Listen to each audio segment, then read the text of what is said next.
को सुनने के लिए।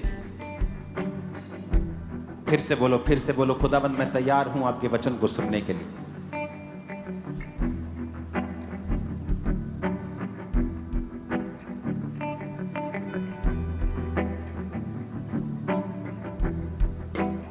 किस तरह से मैं खुद को पाक रखूं, किस तरह से खुदा की राह चलूं, किस तरह से। ऊंची आवाज में कहो, परमेश्वर जो कुछ मैं सुनूंगा मैं फलों को लेके आऊंगा। मांगो मांगो मांगो खुदाबंद से।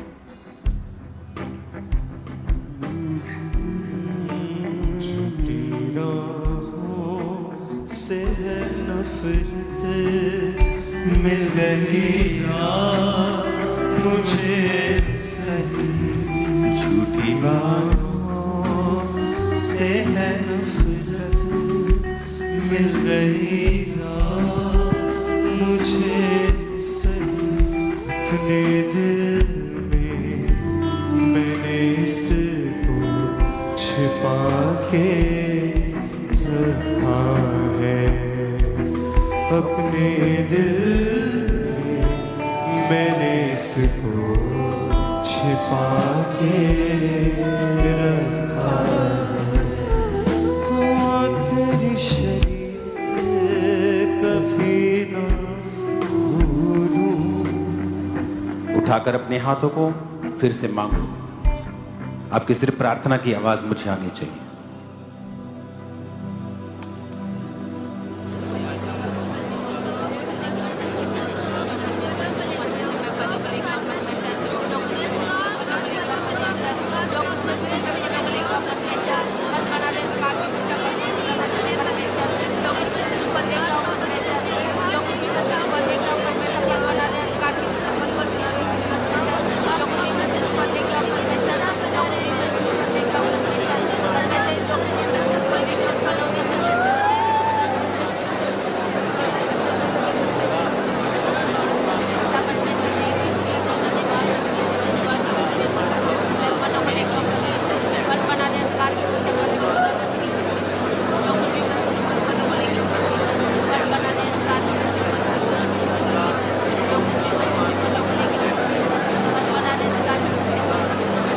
प्रभु यीशु मसीह के सामर्थी नाम में हम मांगते हैं। जितनी ताकत है हाथों में खुदा की तारीफ कर दो जोर से।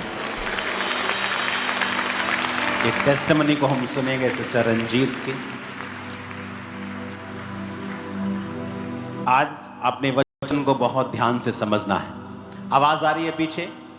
पीछे हाथों को हिलाओ अगर आ रही। लास्ट में हाथ हिलाओ, मैं देखना चाहता हूं। आवाज आ रही है?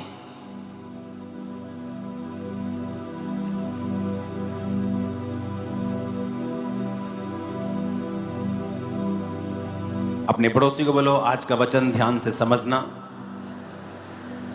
क्योंकि ये तेरी जिंदगी को पूरी तरह से बदल देगा। आमीन। एक टेस्टिमनी को हम सुनेंगे अभी। अपोस्टल जी, इस बहन का नाम रंजीत कौर है और ये जलंधर के रहने वाले हैं। पिछले 2 साल से इनको फुलवैरी का रोग हो गया था, जिसकी वजह से इनके फेस के ऊपर की जो स्किन थी वो वाइट होना शुरू हो चुकी थी और पूरी बॉडी के ऊपर ही फुलवैरी के जो ये निशान थे ये बढ़ने इतने ज़्यादा शुरू हो चुके थे कि ये बहन बाहर धूप में भी जा नहीं पाते थे। इतनी ज़्यादा तकलीफ थी इस रोग के कारण। डॉक्टर के पास गए, डॉक्टर ने मेडिसिन दी और कहा गया है कि आपको फुलवैरी का रोग हो गया है और इसका कोई इलाज नहीं है। इनको सिर्फ मेडिसिन खानी पड़ेगी, ठीक हो गया तो ठीक है, नहीं तो इसका कोई इलाज आज तक नहीं है। इन्होंने लगातार मेडिसिन खाई कि शायद ठीक हो जाए, लेकिन दवाइयाँ खाने के बावजूद भी कोई फ़र्क नहीं पड़ा, कोई रिजल्ट नहीं आया। और ये सिस्टर जब बाहर जाते थे तो इनको बहुत ज़्यादा शर्मिंदगी महसूस होती थी और इनकी फैमिली भी इनको बोलते थे कि आप इतने समय से चर्च जा रहे हो, आप ठीक तो हो नहीं रहे। पर ये बहन को एक विश्वास था, क्योंकि चर्च में बहुत बड़ी बड़ी इन्होंने गवाहियाँ सुनी थी और लगातार अंकुरुल्लाह मिनिस्ट्री के साथ ये बहन बने रहे। फिर 20 जून 2023 की मीटिंग को जब ये अटेंड कर रहे थे, जो अजनाला में क्रूसेड हुआ था, उस क्रूसेड को इन्होंने अटेंड किया जब आपने अपोस्टल जी स्पेशल प्रेयर करी कि सब तरह के रोगी आज मेरी आवाज़ को सुने और वो चंगे हो जाएं। और जब इन्होंने अपनी बॉडी के ऊपर हाथ रखा और उस बीमारी के खिलाफ जब प्रार्थना करी तो परमेश्वर की सामर्थ ने छुआ, उन वर्ड्स को रिसीव किया, तो उसी टाइम इनकी बॉडी के ऊपर वो रिकवरी होनी शुरू हुई। एक हफ्ते के बाद जब चेक किया वो फुलवेरी का रोग जो था इनकी पूरी बॉडी को छोड़ के जा चुका था। ओके, क्या आपकी बॉडी पे था, टांगों पे भी था? हाँ जी पापा जी, पैरां ते भी, सारी पूरी बॉडी ते। थोड़ा सा आप दिखा सकते हैं अगर आप चाहे तो, टांगों के ऊपर, पैरों के ऊपर दिखा सकते हैं क्या?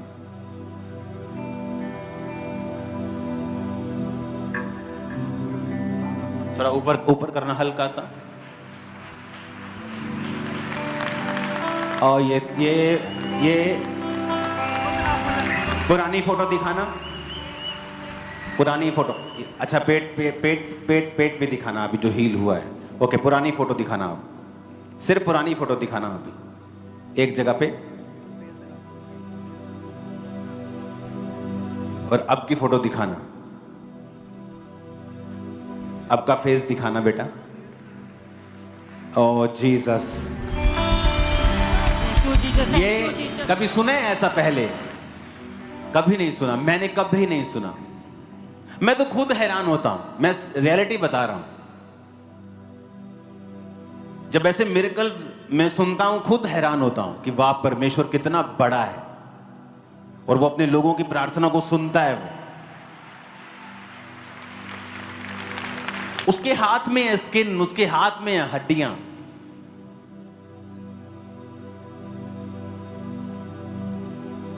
एक दिन मैं बाइबल पढ़ रहा था, बाइबल में लिखा था कि जब योना नबी परमेश्वर से लड़ रहा था तो परमेश्वर ने रातों रात एक पेड़ उगाया और वो उसकी ठंडी छाया में उसको बड़ा आनंद आया।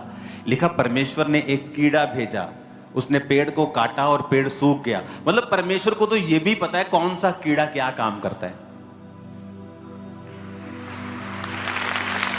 कौन सा कीड़ा क्या काम करता है, उसको तो यह भी पता है। और लिखा वो कीड़े ने जब काटा तो पेड़ सूख गया, जब सूखा तो गर्म हवा लगने लगी और योना फिर मूर्छा खाने लगा। तो परमेश्वर ने उससे कहा, जिस पेड़ को तूने उगाया नहीं, पानी नहीं दिया, उसके सूखने से तुझे इतना दर्द हुआ, मैं अपने उन 1,20,000 लोगों को कैसे छोड़ दूं? क्यों ना उन्हें बचाऊं जब उन्होंने तौबा कर ली है। तो आप मसीह में थे मेरी बहन? हाँ जी पापा जी। और आप चर्च के मेंबर थे आप? हाँ जी, हाँ जी। और इस बीमारी की वजह से आपको शर्मिंदगी होती थी और लोग क्या बोलते थे कि आपको चर्च? पापा जी, मेरी बाकी फैमिली नॉन ਬਲੀਵਰ ਆ, ਮੈਨੂੰ ਬਹੁਤ ਤਾਨੇ ਮੇਰੇ ਮਾਰਦੇ ਸੀਗੇ, ਕਹਿੰਦੇ ਕਿ ਤੁਸੀਂ ਉੱਥੇ ਜਾਂਦੇ ਆ ਤਾਂ ਤੂੰ ਇਹਨੇ ਬਿਮਾਰੀ ਕਿੱਦਾਂ ਆ ਗਈ ਇਹ। और ਇਹ ਤੁਹਾਨੂੰ ਇਹ ਵੀ ਪਤਾ ਸੀ ਕਿ ਠੀਕ ਹੋਣ ਵਾਲੀ ਹੈ ਨਹੀਂ? ਪਾਪਾ ਜੀ, ਮੈਨੂੰ अन्य ਜਾਤੀਆਂ ਵਾਲਿਆਂ ਨੇ ਬਹੁਤ ਕਿਹਾ, ਸਾਡੇ ਸੰਤਾਂ ਕੋ ਜਾ, ਉੱਥੇ ਜਾ, ਤੂੰ ਠੀਕ ਹੋ ਜਾਊਂਗੀ। ਪਰ ਮੈਂ ਵਿਸ਼ਵਾਸ ਕਰਦੀ ਸੀ ਪਰਮੇਸ਼ਰ ਤੇ। ਮੈਂ ਕਿਹਾ ਮੇਰਾ ਪਰਮੇਸ਼ਰ ਮੈਨੂੰ ਚੰਗਾ ਕਰੇ ਚਾਹੇ ਨਾ ਕਰੇ, ਉਹ ਮੇਰਾ ਪਰਮੇਸ਼ਰ ਹੈ।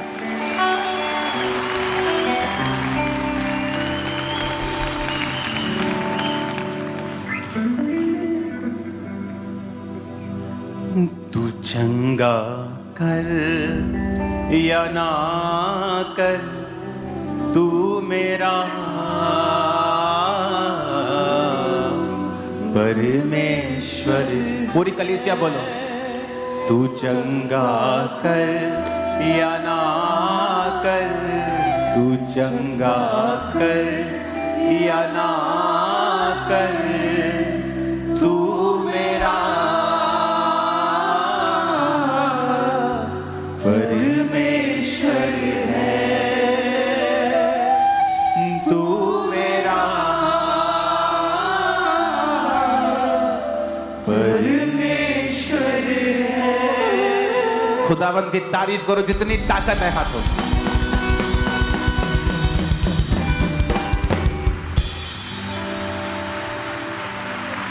अभी वो लोग आपको देखते होंगे कि आप चंगे हो गए। पापा जी बहुत शर्मिंदा आया। शर्मिंदे नहीं करने, चर्च लेके आने हुन सारे। अच्छा ही पापा जी, ओके। हालेलुया। उनको भी मालूम होना चाहिए कि ऐसा क्या है कि जो कैंसर ठीक हो रहे हैं, जो फुलवेरियां ठीक हो रही हैं। एक औरत को एड्स था तो वो प्रार्थना करवा के जब वापस गई तो उसका एड्स ठीक हो गया और रिपोर्ट नेगेटिव आ गई। कहती है नेगेटिव आ गई पर मैं हले 2 महीने चेक करना। एक कार कोई नहीं चेक, 2 महीने बाद भी नेगेटिव ही आओ। लोग हैरान हो रहे कि ये कैसे हो सकता है, ये कैसे पॉसिबल है। एक टेस्टिमनी थी मेरे पास जो डॉक्टर ने जिसको रिजेक्ट कर दिया था, कहाँ है वो, राहुल कौन सा, हाँ, एक टेस्टिमनी, एक मेरे को ये मैसेज मुझे याद नहीं किसके थ्रू आया था, ये काउंसलिंग टीम के थ्रू आया था। कहाँ से आप मेरे से मिले थे कि किस माध्यम से? काउंसलिंग टीम से? हाँ जी पापा जी, मैं काउंसलिंग ली सी। काउंसलिंग से आपने मैसेज किया था कि आपको मिलना जरूरी है। हाँ जी, तो हाँ तब जी। मैंने आपको अपॉइंटमेंट दी थी। जी पापा। अब इनकी आप टेस्टिमनी को सुनना ध्यान से।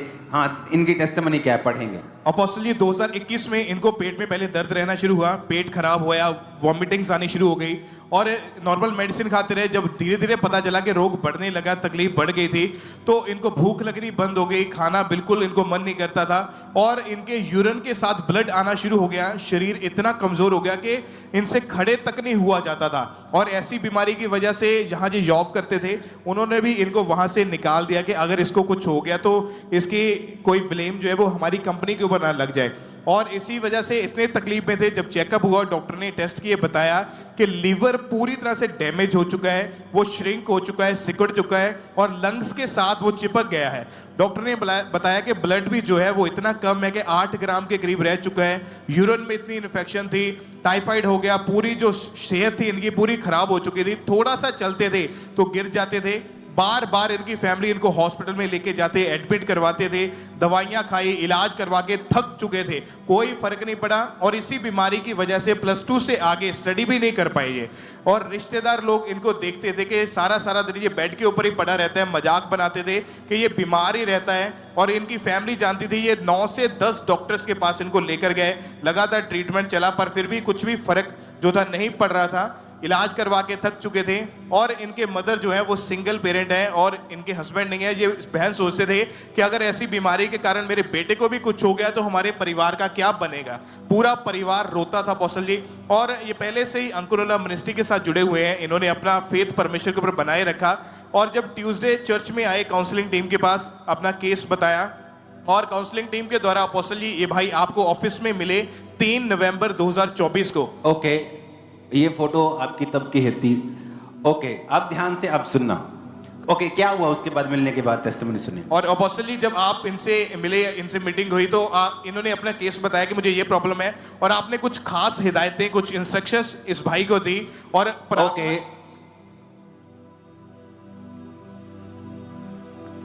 आपको मालूम है जो बहुत सीरियस केस होते हैं, कोई एड्स, कोई कैंसर, कोई लास्ट स्टेज लीवर सिरोसिस है या कुछ ऐसा है, इमरजेंसी केस है, तो ट्यूसडे मेरी टीम मुझे मैसेज करती है कि ये केस है, हाई केस है, आपको इससे मिलना है। तो मैं उनको अपने शेड्यूल के हिसाब से मैं टाइम देता हूं। तो जब ये फैमिली मेरे पास आई तो मुझे याद था ये केस। इन्होंने कहा कि हमारा लीवर डेड हो चुका है, मैं कुछ खा नहीं सकता, मेरी जॉब छूट चुकी है, सब कुछ डेड हो गया, मेरे फादर मर चुके हैं, मुझे लगता है मैं मरूंगा। तो सबसे पहला काम जो मैं व्यक्ति की लाइफ में करता हूं, मैं ये उसको कहता हूं कि अगर तू अपना रिलेशनशिप परमेश्वर के साथ बना ले, अगर तू अपनी रिलेशनशिप को स्ट्रांग कर ले, डिलीवरेंस के लिए, अगर डिलीवरेंस वीक्स चल रहे हैं, मैं आपको एक सीक्रेट देता हूं। अगर आपको परमेश्वर से परमानेंट डिलीवरेंस और छुटकारा चाहिए, वो फाइनेंस का हो, फैमिली का हो, पर्सनल लाइफ का हो, माइंड का हो, सोचों का हो, शरीर की बीमारी का हो, गलत लोगों का हो, विरोधियों से हो, आप ऐसी जगह फंसे हुए हैं कि निकल नहीं सकते क्योंकि फाइनेंस नहीं है, टू मेनी रीजंस, और भी रीजंस हो सकते हैं। मैं आपको बताना चाहता हूं, अगर आप ये फॉलो करें जो मैं आपको बता रहा हूं, प्रभु आपको डिलीवर कर देगा सब चीजों से। आप जानते हैं, अगर आप पूरी बाइबल में पढ़ें, कौन से ऐसे लोग थे जिन्होंने इंपैक्ट किया है, जो छूटे हैं खुद भी और छुड़ाया है लोगों को भी। उनकी लाइफ में एक कॉमन चीज होगी, उन्होंने गलतियां भी की हैं बाइबल में, पर ऐसा क्या था कि शाऊल की गलती कि उसने शमूएल नबी के कहने से सब जानवरों को मारा नहीं और कुछ रख लिए?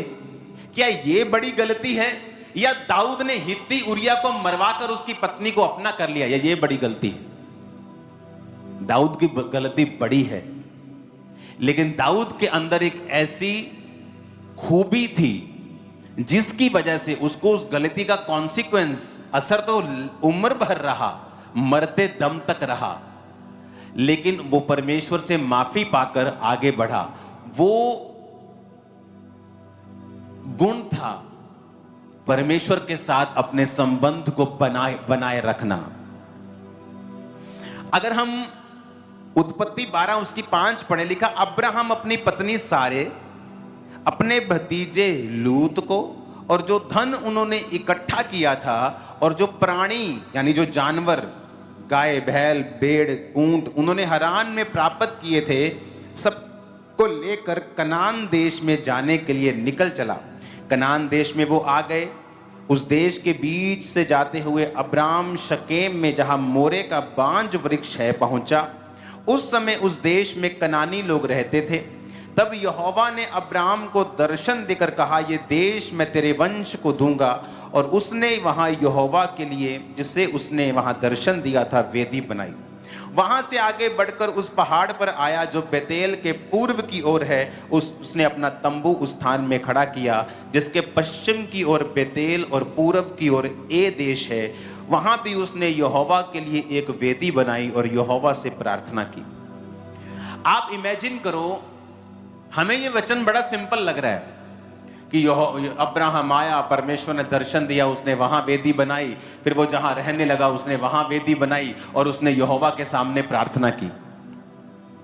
लेकिन हम इसकी डीप तह तक नहीं पहुंचे।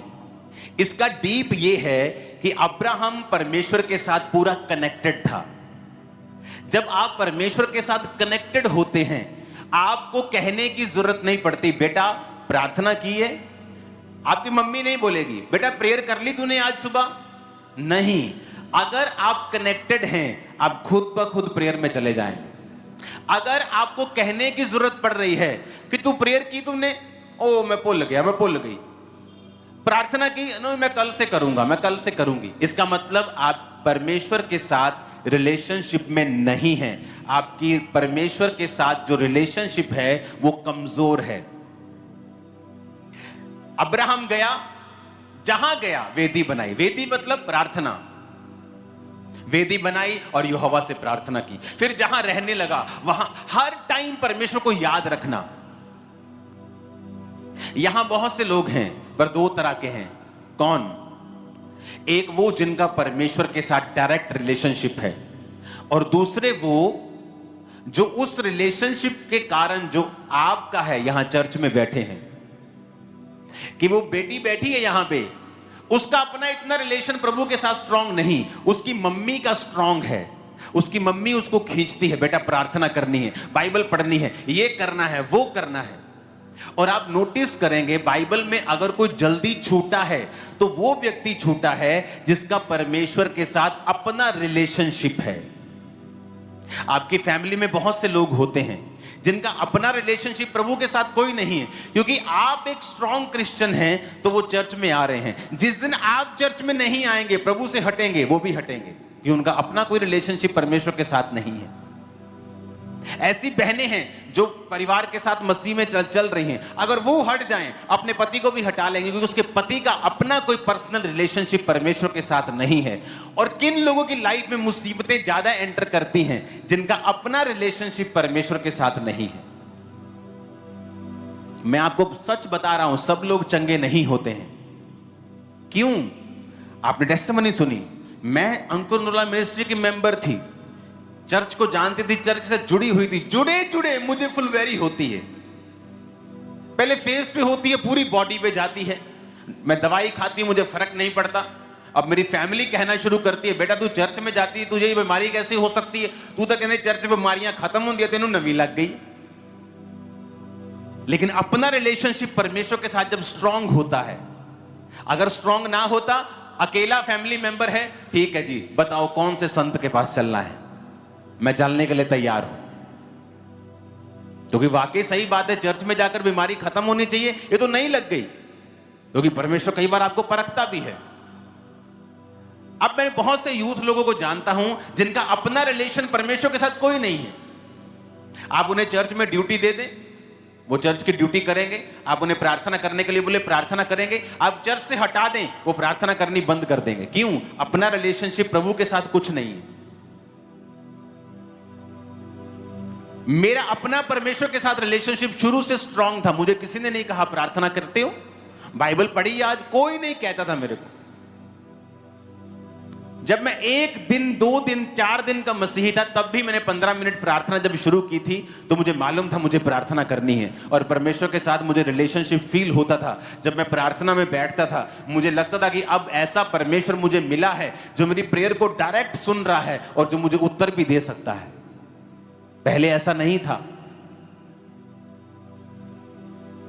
लोगों को लगता है कि शायद मैं मसीह के बारे में जानता हूं, दूसरों के बारे में नहीं जानता। मैं उनके बारे में बात नहीं करना चाहता। मेरा पर्सनल धार्मिक स्थान था बहुत बड़ा, मेरा पर्सनल, जहां मैं पूजा करता था, पर्सनल। मेरे को सब चीजें मालूम थी। लेकिन जब मरने की कगार तक पहुंच गया और जीसस क्राइस्ट ने उस दिन चुना और बचाया, अब मुझे मालूम था मेरी प्रार्थना वो सुनता है और उत्तर देता है, वो जीवित है। क्योंकि मैं सुनी सुनाई बातें नहीं कह रहा हूं। अगर मुझे कोई ये गवाहियां देता ना आज से 20 साल पहले, तो मैं बोलता नहीं, ये झूठ है, ऐसा हो ही नहीं सकता। मैं डॉक्टर